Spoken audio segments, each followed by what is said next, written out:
بسم الله الرحمن الرحيم. الحمد لله رب العالمين، والصلاة والسلام على رسول الله نبينا محمد صلى الله عليه وآله وسلم. وبعد، baada ya kumhimidi Allah tabaraka wa taala na kumtakia sana salam uswatul anam Muhammad bin Abdullah salawatullahi wa salamuhu alayhi. Ikhwata al-afadhil, kama ilivyo kawaida yetu kila baada ya salah tunasomeana maneno kadhaa kuhusu fadlu ashri dhil-hijja wa ahkam al-udhiyya, fadla za siku 10 ya mwezi wa Dhulhijja ambao utaingia muda si mrefu, na hukumu mbalimbali za kuchinja wanyama kwa ajili ya kujikurubisha kwake yeye Allah subhanahu wa ta'ala, ambapo jana baada salati al-isha tulikuwa tumeanza kuona matendo ambayo Muislamu anatakikana ayafanye katika masiku haya 10 ya mwezi wa Dhulhijja. Tukaona kitendo cha kwanza ni ibada ya haji, na hiyo haji tukaona kwamba ina malipo makubwa kutoka kwa Allah tabaraka wa taala.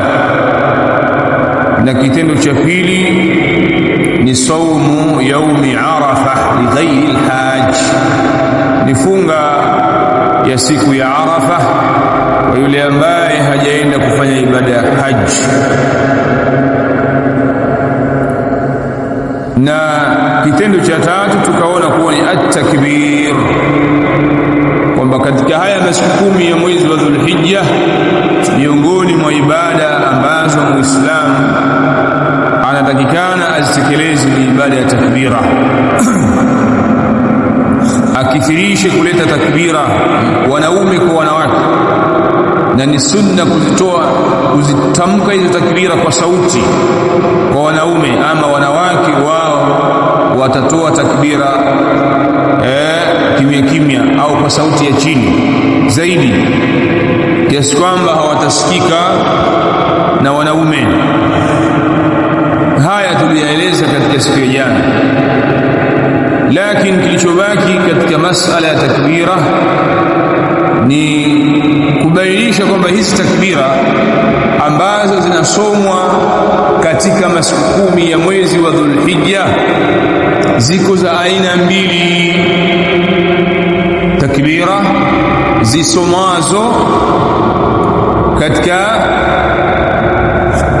masiku 10 ya mwezi wa Dhulhijja ziko za aina mbili, kama alivyotuagiza Allah tabaraka wa taala, wa yadhkuru isma Allah fi ayamin ma'lumat, na walitaje jina la Allah tabaraka wa taala katika masiku maalum, katika masiku maalum, kwa maana ya hayo masiku 10 ya mwezi wa Dhulhijja, kama alivyotafsiri al-Imam al-Baghawi aya hiyo, yani 10 Dhulhijja, anakusudia masiku 10 ya mwezi wa Dhulhijja fi qawli akthari al-mufassirin, katika kauli ya wanachuoni wengi wa tafsiri. Kwa hiyo hizi takbira ambazo sisi tumeambiwa tuzisome ndani ya masiku 10 ya mwezi wa Dhulhijja ziko za aina mbili, wa huwa naw'an, nazo ni za aina mbili. Al-awwalu, aina ya kwanza ya takbira, at-takbiru al-mutlaqu, at-takbiru al-mutlaqu, takbira zilizoachiliwa. At-takbiru al-mutlaqu, takbira zilizoachiliwa, ai anakusudia ghairul muqayyadi, zisizofungwa biadbari salawati alkhams, zisizofungwa na kila baada ya swala tano. Falahu an yukabbira, ni juu yake yeye kuleta takbira hizi ambazo zimeachiliwa, fi ayi waqtin, katika wakati wowote ule, wa fi ayi makanin, na sehemu yoyote ile atakayokuwepo, fi ayami al-ashri, katika masiku 10 yale, kuanzia tarehe 1 mpaka tarehe 10, wa ayami at-tashriqi, bali mpaka masiku ya kula na kunywa, tarehe 11, tarehe 12 na tarehe 13. Wa min al-adillati alayhi, na miongoni mwa dalili juu ya hiyo takbira, hadithu ibn Umar, ni hadithi ya sahaba mtukufu ibn Umar ani nabii sallallahu alayhi wasallam, kutoka kwa mtume alayhi salatu wassalam, anasema mtume, ma min ayyam, hakuna katika masiku, a'dhamu inda Allah, yaliyomatukufu zaidi mbele ya Allah, wala ahabbu ilayhi, wala yanayopendeza zaidi kwake yeye, min al-amali fihinna, kutokana kufanya amali njema ndani ya masiku hayo, min hadhihi al-ayyam al-ashri, kushinda haya masiku 10 ya mwezi wa Dhulhijja. Basi yakifika hayo masiku 10 ya mwezi wa Dhulhijja, fa akthiru fihinna, enyi waislam, kithirisheni ndani ya masiku hayo, min at-tahlili, kutokana kuleta tahlil, wat-takbiri, na takbira, wat-tahmid, na tahmid. Tahlil maana la ilaha illa Allah, at-takbir maana Allahu akbar, at-tahmid maana alhamdulillah. Akhrajahu Abu Dawud wa Abu Awana, hadithi hii ametaja sanadi yake al-Imam Abu Dawud na baba wa Awana, wa huwa hasan bimajmu'i turuqihi wa shawahidihi, tan hadith hasan. وعن عبد الله بن عمر, ويمتوم عليه الصلاة والسلام ana wasisitiza waislamu kuwa masiku haya 10 ni masiku matukufu zaidi, bali ni masiku ambayo mja wa Allah akifanya amali ya kheri kama hiyo takbira, basi amali hiyo inapendeza zaidi kwa Allah tabaraka wa taala. Basi mtume akatusisitiza tukithirishe ndani ya masiku hayo 10 takbira, tahlila na tahmid, kama taghdhiya huwa. Wa an Abdullah ibn Umar radhiyallahu anhuma, na imepokewa hadithi kutoka kwa sahaba mtukufu Abdullah ibn Umar, anna Rasulullah sallallahu alaihi wasallam, hakika mtume wa Allah, kana yakhruju fil eidain, alikuwa yeye anatoka katika siku mbili, siku ya Eidul Fitr, kadhalika siku ya Eid ya kuchinja, rafi'an sautahu, akiwa ni mwenye kunyanyua juu sauti yake, bitahlili watakbir, wa kuleta tahlil na takbira. akhrajahu al-Bayhaqi wa sahahahu al-Albani. Wa an Nafi', na kutoka kwa Nafi' anna ibn Umar, hakika ibn Umar, kana idha ghada يوم الفطر, alikuwa yeye anapowahi mapema ile siku ya fitr, wa يوم الأضحى, na ile siku ya kuchinja, yajharu bitakbiri, alikuwa anadhihirisha takbira, hatta yati almusalla, mpaka anapojia musalla, kile kiwanja cha kuswalia Eid. Thumma yukabbiru, kisha analeta takbira, hatta yati alimam, mpaka anapokuja imam, fayukabbiru bitakbiri, na analeta takbira kwa takbira imam. Akhrajahu ad-Daraqutni bisanadin sahih. وعن نافع أيضا نكتوك نافع أن ابن عمر حقيقة ابن عمر رضي الله عنهما كان يكبر بمنى alikuwa analeta takbira katika viwanja vya Mina tilka al-ayyam katika hayo masiku khalfa as-salawat nyuma au baada ya swala wa ala firashihi na akiwa juu ya kitanda chake wa fi fustatihi na akiwa katika hema lake wa fi mamshaihi na akiwa katika matembezi yake tilka al-ayyam jami'an bas yote haya analeta takbira.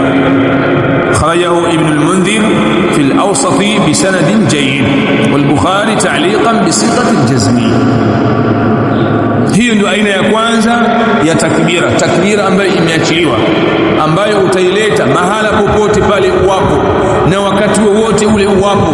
Ukiwa sokoni unaileta hiyo takbira, ukiwa barabarani unaileta hiyo takbira, ukiwa nyumbani unaileta hiyo takbira, ukiwa mitaani unaileta hiyo takbira. Rafi'an sautak, ukiwa umenyanyua juu sauti yako. Haichagui mahala isipokuwa ile maeneo ambayo tumeharamishiwa kama ile chooni, lakini umeenda sokoni, umeenda barabarani, uko mtaani, basi mmoja watakikana kuileta hii takbira na fadhila zake ni kubwa zaidi, na wala usione haya kufanya jambo hilo kwa sababu hiyo ni ibada.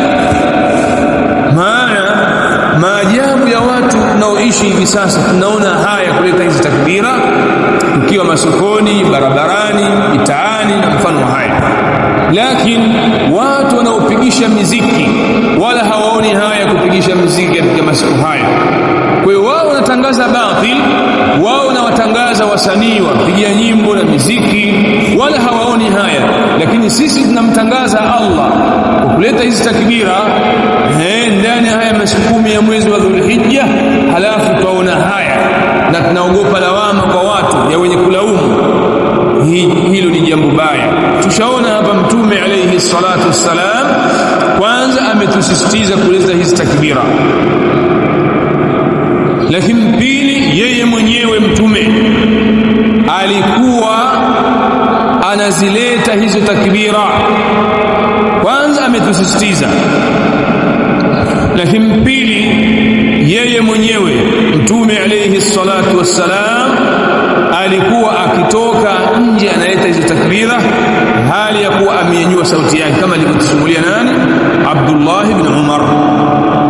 Lakini tatu, masahaba zake radhiyallahu ta'ala anhum walikuwa wanazileta hizo takbira katika masiku ya Eid kama vile Abu Huraira, Umar bin al-Khattab, Abdullah ibn Umar, kama alivyotusimulia Nafi radhiyallahu ta'ala anhu huwa Abu Umar bin al-Khattab radhiyallahu ta'ala anhu. Alikuwa yeye Abdullah bin Umar anapotoka nje katika siku ya Eid ya Adha na Fitr alikuwa anadhihirisha takbira.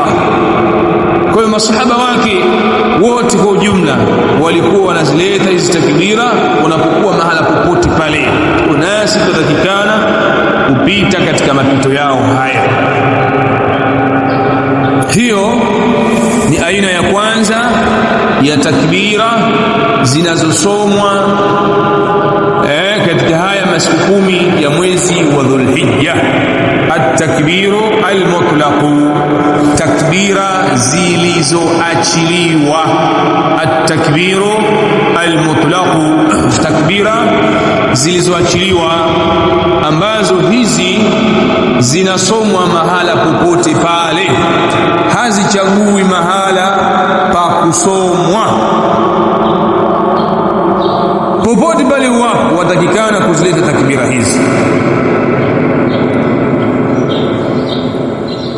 kama anavyosema Sheikh Saad Turki Al-Khathlan, yushra'u at-takbiru al-mutlaq, panawekewa sheria kuanza kuleta takbira zilizoachiliwa fi lailati al-Eid, katika ule usiku wa Eid. Wayabda waqtuhu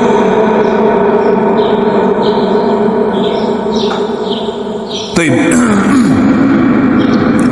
nasema hivi at-takbiru al-mutlaq,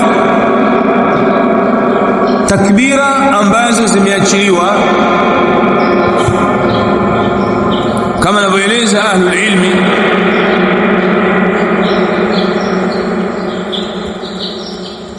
zinaanza muda gani au saa ngapi?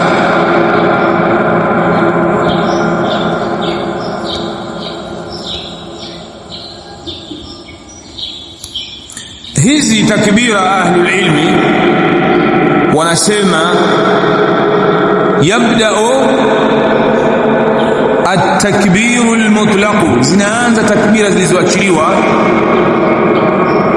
fi Eid al-Adha al-Mubarak, katika ile Eid ya kuchinja, min awwali yawmin, kuanzia ile siku ya kwanza, fi shahri dhil-hijja, katika mwezi wa dhul-hijja, bimujarradi ghurubi shamsi akhiri yawmi min shahri min dhil-qa'da, baada tu ya kuzama kwa jua, kwa mujarradi wa kuzama kwa jua tu, ile siku ya mwisho ya mwezi wa dhul-qa'da, na ukathibiti kwa mwezi wa mwandamu wa dhul-hijja umeshaingia tayari, basi hapo waislamu wataanza kuleta takbira zilizoachiliwa.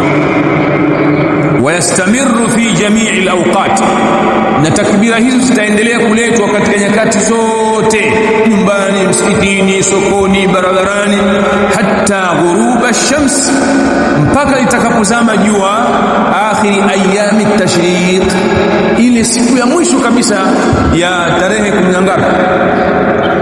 13 ya mwezi wa Dhul-Hijja, يوم الثالث عشر من ذي الحجة, pale ndio zinakoma takbira zilizoachiliwa. Zile takbira za kuleta kila mahala, muda wake wa mwisho ni huo. Unaanza tarehe ngapi?